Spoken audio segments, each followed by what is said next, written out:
ഞങ്ങളുടെ ഹിമാലയൻ ട്രക്കിങ്ങിൻ്റെ 3-ാം ദിവസം ഹാർഗോൺ ക്യാമ്പിൽ നിന്നുള്ള പുലർക്കാല കാഴ്ചയാണിത്. ഇന്നലെ രാത്രി ഞങ്ങൾ താമസിച്ച ടെൻറ്റുകളാണ് ആ കാണുന്നതൊക്കെ. ഞങ്ങൾ 4 പേരായിരുന്നു ഒരു ടെൻറ്റിലുണ്ടായിരുന്നത്. അസഹ്യമായ തണുപ്പായിരുന്നു രാത്രിയിൽ. -5 ഡിഗ്രി വരെയായിരുന്നു രാത്രിയിലെ തണുപ്പ്. തെർമൽസും ടീഷർട്ടും സെറ്ററും അതിനു മുകളിൽ പാരഡ് ജാക്കറ്റുമൊക്കെ ധരിച്ച് സ്ലീപ്പിംഗ് ബാഗിനകത്താണ് കിടന്നിരുന്നതെങ്കിലും അതൊന്നും തണുപ്പിനെ കുറയ്ക്കാൻ സഹായകമായിരുന്നില്ല എന്നതാണ് സത്യം. രാത്രിയിൽ ഉറക്കം വരാതെ എങ്ങനെയോ നേരം വെളുപ്പിച്ചു. സൂര്യോദയ കാഴ്ചകൾ ക്യാമറയിൽ പകർത്താൻ അതിരാവിലെ ഉണർന്ന് ലൈറ്റ് വരുന്നത് നോക്കിയിരിക്കുകയായിരുന്നു ടെൻറ്റിൽ. ചുറ്റും മലകളും മൂടൽമഞ്ഞും കാരണം സൂര്യനെ കാണാൻ കഴിഞ്ഞില്ല എന്ന് മാത്രമല്ല, ഏകദേശം 8 മണിയായി വെളിച്ചം തന്നെ കടന്നു വരാൻ. 900 അടി ഉയരത്തിലാണ് ഞങ്ങളിപ്പോൾ. ഇവിടെ നിന്നും ബ്രേക്ക്ഫാസ്റ്റ് കഴിച്ച് എത്രയും പെട്ടെന്ന് തന്നെ അടുത്ത ക്യാമ്പിലേക്ക് പുറപ്പെടും. കേദാർകാന്ത ബേസ് ക്യാമ്പിലോട്ടാണ് ഇനി യാത്ര ചെയ്യേണ്ടത്. 11,500 അടി ഉയരത്തിൽ കേദാർകാന്ത ബേസ് ക്യാമ്പ് നിലകൊള്ളുന്നത്. ഇതൊക്കെയാണ് ഇന്നത്തെ ഞങ്ങളുടെ ബ്രേക്ക്ഫാസ്റ്റ് വിഭവങ്ങൾ. Pan cake with honey, bread and jam, പിന്നെ പോഹ.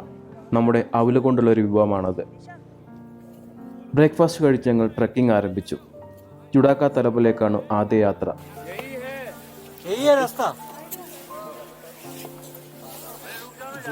തലാബ് ഇവിടെ ഒരു തൊട്ടടുത്തൊരു ഫ്രോസൺ ലേക്ക് ഉണ്ട്.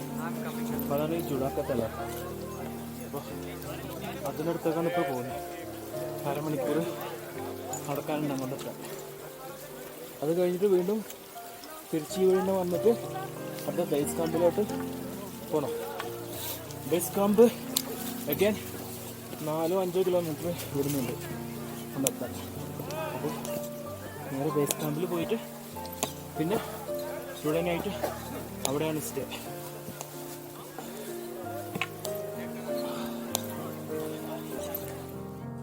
ശീതകാലത്ത് ഐസായി മാറുന്ന ഒരു തടാകമാണ് ജുഡാക്ക തലാബ്. സാധാരണയായി കേദാർകാന്ത ട്രക്കിങ്ങിൻ്റെ 1-ാം ദിവസം അവിടെയാണ് ടെൻറ്റുകൾ അടിക്കാറ്. അവിടെ ട്രക്കേഴ്സിൻ്റെ ആധിക്യം മൂലം ടെൻ്റ് അടിക്കാൻ സൗകര്യമില്ലാത്തതുകൊണ്ടാണ് ഇവിടെ ഹർഗോൺ ക്യാമ്പിൽ ഇന്നലെ താമസിക്കേണ്ടി വന്നത്. സമിറ്റ് കഴിഞ്ഞു വരുമ്പോഴാണ് സാധാരണയായി ഇവിടെ ഹർഗോൺ ക്യാമ്പിൽ ടെൻറ്റുകൾ അടിക്കാറ്. അരമണിക്കൂറോളം യാത്രയുണ്ട് തടാകത്തിൻ്റെ അടുത്തോട്ട്. മുകളിലോട്ട് പോകുന്തോറും മഞ്ഞിൻ്റെ സാന്നിധ്യം കൂടുതലായി കാണാൻ തുടങ്ങി. മഞ്ഞിൽ മൂടിയ ഒരു ചെറിയ കുന്ന് കയറിയാണ് ഇപ്പോൾ പോകുന്നത്. ഈ കുന്നിൻ്റെ അപ്പുറത്താണ് തടാകം. മനോഹരമായ ഹിമാലയൻ പ്രകൃതി ദൃശ്യങ്ങൾ പ്രദാനം ചെയ്യുന്ന ഒരു സ്ഥലമാണ് ഈ തടാകം. കേദാർകാന്ത ട്രക്കിങ്ങിൻ്റെ ഏറ്റവും മനോഹരമായ ഒരു അനുഭവമാണ് രാത്രിയിൽ ഈ തടാകത്തിനടുത്ത് തമ്പടിക്കുക എന്നത്.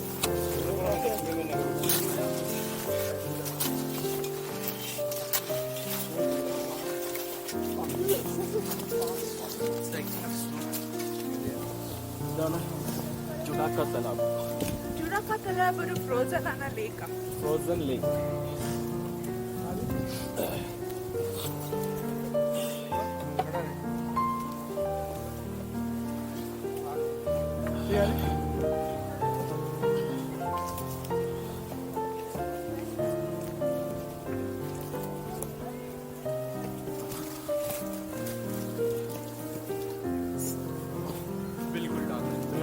ജുഡാക്ക തലാബ് സൂപ്പറല്ലേ?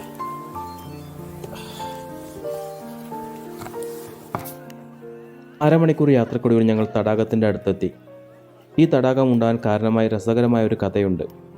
ഒരിക്കൽ ശിവഭഗവാൻ തൻ്റെ കെട്ടിവെച്ച തലമുടി അല്പം തുറന്നുവെന്നും ആ സമയത്ത് ഒഴുകിയ വെള്ളമാണ് ഈ തടാകം രൂപപ്പെടാൻ കാരണമെന്നും വിശ്വാസികൾ പറയപ്പെടുന്നു. വർഷം മുഴുവൻ ഈ ട്രക്ക് തുറന്നിട്ടുണ്ടെങ്കിലും ഡിസംബർ മുതൽ ഏപ്രിൽ വരെയാണ് ഇവിടെ സന്ദർശിക്കാൻ ഏറ്റവും അനുയോജ്യമായ സമയം. ശൈത്യകാലത്ത് ഈ തടാകം എല്ലായ്പ്പോഴും തണുത്തിരിക്കുമെങ്കിലും താപനില -7 ഡിഗ്രി മുതൽ 16 ഡിഗ്രി വരെ വ്യത്യാസപ്പെടുന്നു. വേനൽക്കാലത്ത് പച്ചപ്പ് നിറഞ്ഞ സ്ഥലമാണിത്. ശൈത്യകാലത്തെ മഞ്ഞുവീഴ്ച ഡിസംബറിൽ ആരംഭിക്കും. ഡിസംബർ മുതൽ ഏപ്രിൽ അവസാന ആഴ്ച വരെയാണ് നടപ്പാതയിൽ മഞ്ഞ് തുടരും. ശൈത്യകാലത്ത് ട്രക്കിംഗ് നടത്താൻ നിങ്ങൾ തീരുമാനിക്കുകയാണെങ്കിൽ കാലാവസ്ഥ കഠിനമാകുമെന്നത് ഓർമ്മിക്കേണ്ടതാണ്. കനത്ത മഞ്ഞുവീഴ്ചയും കുറഞ്ഞ താപനിലയും കൂടാതെ ശക്തമായ കാറ്റിനെയും സ്ലിപ്പറി ചെരുവുകളെയും ഒക്കെ അതിജീവിക്കേണ്ടതായിട്ടുണ്ട് ഇവിടെ എത്താൻ. വേനൽക്കാലത്തെ ട്രക്കിങ്ങുകളും വളരെ മനോഹരമായ, ഇതിൽ നിന്നും തീർത്തും വ്യത്യസ്തമായ കാഴ്ചകളാണ് സമ്മാനിക്കുക. മെയ് മുതൽ ഈ സ്ഥലത്തിൻ്റെ താപനില ഉയരാൻ തുടങ്ങുമ്പോൾ മഞ്ഞ് ഉരുകാൻ തുടങ്ങും. വേനൽക്കാലത്ത് ശരാശരി താപനില 15 മുതൽ 17 ഡിഗ്രി സെൽഷ്യസ് വരെയാണ്. എന്നിരുന്നാലും രാത്രികൾ തണുപ്പാകുമെന്ന് പ്രത്യേകം ഓർമ്മിക്കുക. തണുപ്പിനെ പ്രതിരോധിക്കാനുള്ള വസ്ത്രങ്ങൾ കൂടെ കരുതാൻ മറക്കരുത്.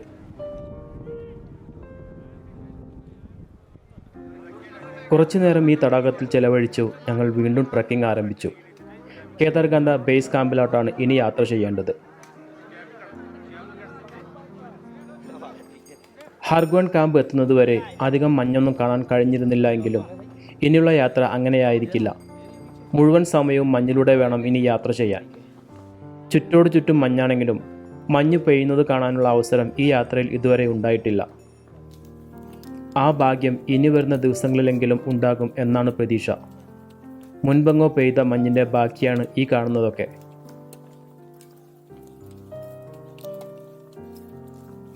രസകരമായ പുരാണങ്ങളും ഇതിഹാസങ്ങളും ധാരാളം ഈ തടാകത്തെപ്പറ്റി പറയപ്പെടുന്നുണ്ട്. ഇവിടുത്തെ പ്രാദേശികവാസികൾ വിശ്വസിക്കപ്പെടുന്ന ഒരു കഥയാണ്, പണ്ട് ശിവഭഗവാൻ ഇന്ന് തടാകം സ്ഥിതി ചെയ്യുന്ന താഴ്വരയിൽ ധ്യാനത്തിനായി എത്തിയത്രേ. ധ്യാനത്തിനിടയിൽ വെള്ളം ആവശ്യമായി വന്നപ്പോൾ ശിവൻ തൻ്റെ ജടയിൽ നിന്നും ഒരു മുടിയിഴ പറിച്ചെടുത്ത് നിലത്തെറിഞ്ഞു. അത് ഒരു ജലാശയത്തെ സൃഷ്ടിച്ചു. അങ്ങനെയാണ് ഈ തടാകം ജുഡാക്ക തലാബ് എന്നറിയാൻ ഇടയായത്.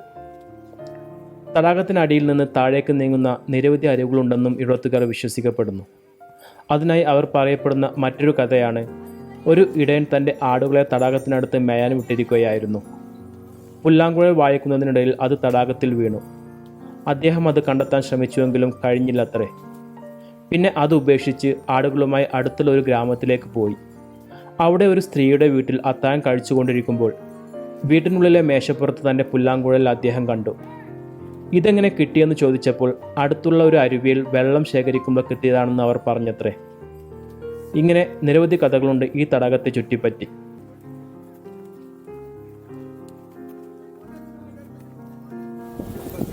കിലോമീറ്റർ നടന്നതിന് ശേഷം ഞങ്ങൾ നെക്സ്റ്റ് ബേസ് ക്യാമ്പിലെത്തി. കേദാർകാന്ത ട്രക്കിങ്ങിൻ്റെ സെക്കൻഡ് ഡേ. ഇവിടെയാണ് ഇന്ന് നൈറ്റ് ഹോൾട്ട്. പൊളി. ഫസ്റ്റ് ക്യാമ്പിനെക്കാട്ടിലും കൂടുതൽ സ്നോ ഉണ്ട് ഇവിടെ. സ്നോ ഉണ്ട്, അതിനനുസരിച്ചിട്ട് നമ്മൾ കുറച്ചുകൂടി ഹൈറ്റിലോട്ട് വന്നു. പക്ഷേ അതിനനുസരിച്ചിട്ട് തണുപ്പും കൂടുന്നുണ്ട് എന്ന് മാത്രം. സ്റ്റെപ്പ് വലിയ കുഴപ്പമില്ല. കുറേയൊക്കെ ഇന്നലത്തെ ഇതിൽ ഏകദേശം -5 വരെ ഉണ്ടായിരുന്നു നൈറ്റിൽ. -15 to 20 വരെയൊക്കെ എക്സ്പെക്റ്റ് ചെയ്യാം എന്നാണ് ഇവിടുത്തെ ഗൂഗിള് പറയുന്നത്. സൂപ്പർ. നല്ല വെയിൽ. 3 കിലോമീറ്ററോളം യാത്രക്കൊടുവിൽ കേദാർകന്ത ബേസ് ക്യാമ്പിലെത്തിയിരിക്കുന്നു. ഇവിടെയാണ് ഇന്നത്തെ ദിവസം താമസിക്കുന്നത്. ഇന്നത്തെ ദിവസമെന്ന് പ്രത്യേകം പറയേണ്ടതുണ്ട്. കാരണം ഇന്ന് രാത്രി 2 മണി വരെ മാത്രമാണ് ഇവിടെ തങ്ങുന്നത്. 2 മണിക്കാണ് കേദാർകന്ത സമ്മിറ്റിലേക്കുള്ള യാത്ര. ഈ യാത്രയുടെ തന്നെ ഏറ്റവും കഠിനമായ പാതയാണ് താണ്ടേണ്ടത്. അതും രാത്രിയിൽ അതികഠിനമായ തണുപ്പിലൂടെ. 4 അടിയോളം ഉയരത്തിലുള്ള മഞ്ഞിലൂടെയുള്ള യാത്രയാണ് സമ്മിറ്റിലോട്ട്.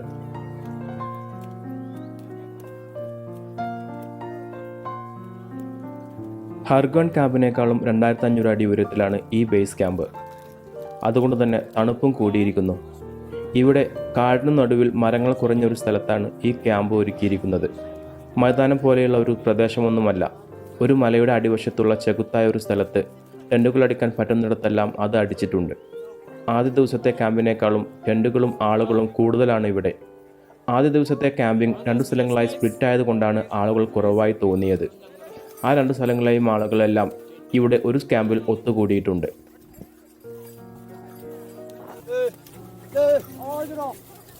നമ്മളെ തട്ടിട്ടങ്ങ് പോക്ക് ലെവലില്ലാതെ അവരുടെ പോക്ക്. Come guys.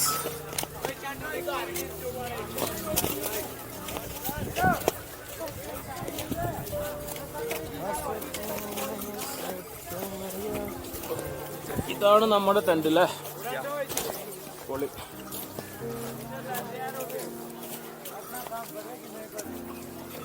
അപ്പോൾ ഇന്ന് രാത്രി ഇവിടെയാണ് ഈ ചെട്ടിനകത്താണ്. Finally we reached Kedarkantha base camp. പറയല്ലേ അവിടെ നല്ല കൊടും തണുപ്പാണ്, ഒന്നും ചെയ്യാനില്ല. -10 ഉണ്ടാവും വിചാരിക്കല്ലേ? ഇപ്പല്ലേ ഇപ്പൊ ഒരു -3, -10, -12 വരെ പോവാൻ ചാൻസ് ഉണ്ട്. ഇന്നലെ -5 മേലെ വന്നിരുന്നു അവിടെ താഴത്തില്ലേ. എളുപ്പല്ല മക്കളെ, തണുപ്പ് സഹിക്കാൻ പറ്റുന്നവര് പിന്നെ മാക്സിമം ലോഡ് കുറച്ച് ട്രക്ക് ചെയ്യാൻ നോക്കുക. ചെറിയൊരു ബാഗും അതിനകത്ത് വേണ്ട അക്സറീസും പിന്നെ പവർ മാത്രം എടുക്കുക, വേറെ ഒന്നും വേണ്ട. ആകെ നമ്മളൊരു 3 കിലോമീറ്ററിന്റെ 3-3.5 കിലോമീറ്റർ ചെയ്തിട്ടുള്ളൂ. പക്ഷെ എത്ര 19 കിലോമീറ്റർ നടന്നു വന്നപ്പോ ഉള്ളൊരു ഒരു കിലോമീറ്ററിന് 1 മണിക്കൂർ എടുക്കും. 1 മണിക്കൂർ എടുക്കാം. ക്യാമ്പിലെത്തിയ ഉടനെ ആദ്യം ഓടിയത് ഭക്ഷണം തരുന്ന സ്ഥലത്തേക്കാണ്. അത്രക്കുണ്ടായിരുന്ന വിശപ്പ്. പച്ചരിച്ചോറും പരിപ്പ് കൊണ്ടുള്ള ഒരു കറിയും മാത്രമേ ഉള്ളൂ. ഈ 2 കോമ്പിനേഷനും പൊതുവെ ഇഷ്ടപ്പെടാത്ത ഞാൻ പോലും ആർത്തിയോടെ ഭക്ഷണം കഴിക്കുകയാണ്.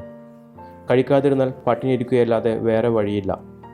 ഇത്തരം സാഹചര്യങ്ങളാണ് ആഹാരത്തിൻ്റെ മഹത്വം മനസ്സിലാകുന്നത്.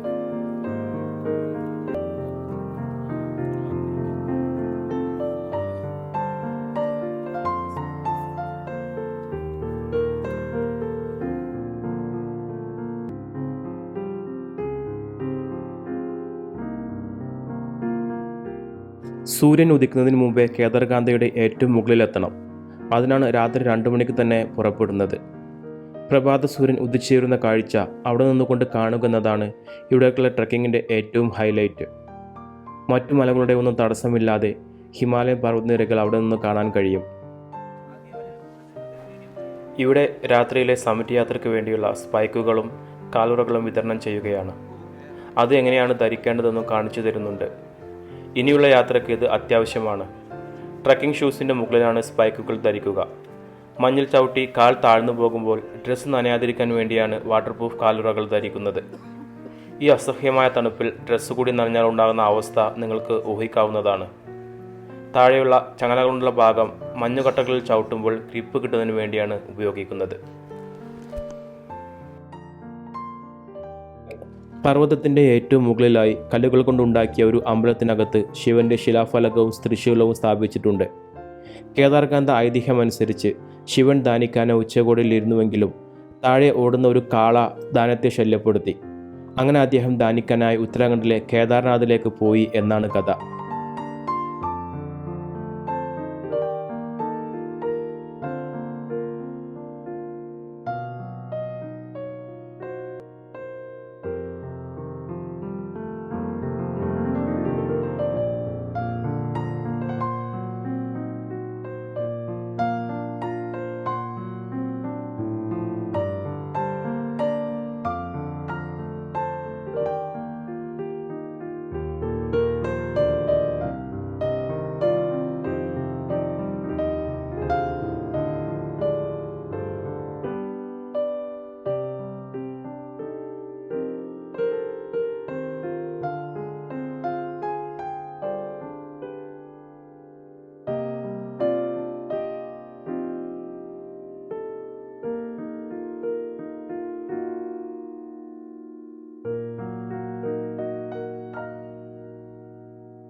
രാത്രിയിൽ വേറെയൊന്നും ചെയ്യാനില്ലാത്തതുകൊണ്ടും പുറത്ത് തണുപ്പിൻ്റെ കാഠിന്യം കൂടി വരുന്നതുകൊണ്ടും എത്രയും പെട്ടെന്ന് ടെൻറ്റിലേക്ക് പോകാൻ തീരുമാനിച്ചു.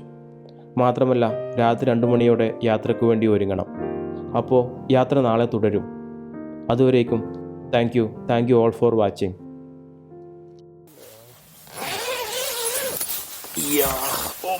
Look at this man. Bro, I think you should wear your gaiters and spikes. Argaon, calling, Argaon.